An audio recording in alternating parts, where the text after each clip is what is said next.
Hello বন্ধুরা, আপনারা সবাই কেমন আছেন? তো আজকে আমরা সুন্দরবন ভ্রমণ করতে যাচ্ছি। আর এই যে নৌকায় করে যাচ্ছি, আমার সাথে আমার বোনরা আছে। তো আমরা অনেকেই যাচ্ছি সুন্দরবন ভ্রমণ করতে। আর এখানে দেখেন সুন্দরবনের বিভিন্ন ধরনের গাছ দেখা যাচ্ছে। আর এই যে নদীর ঢেউটা এত সুন্দর, আর কি বলবো। এই যে আমার বোন। আর এখানে দেখেন এই যে অনেক গাছ, অনেকগুলো গাছ, কিন্তু আমি অনেকগুলোর নাম জানি না।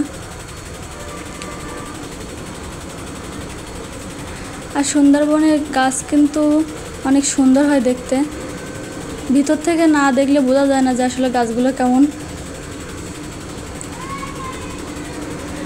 তবে অনেক ধরনের গাছ আছে, কিন্তু কিছু কিছু নাম আমি জানি, কেওড়া গাছ, বাইন গাছ। তো জোয়ারে কিন্তু অনেক জল ভর্তি হয়ে যায়, আর ভাটায় কিন্তু সব নেমে যায়। আর এই যে দেখেন এখন কিন্তু ভর্তি আছে, এটা আবার বিকাল আসলেই কিন্তু চলে যায়, তখন এই সব গাছের নিচ অব্দি দেখা যায়। তো আপনাদের যদি ভালো লাগে দেখতে থাকেন, সাথে অবশ্যই ভালো লাগবে।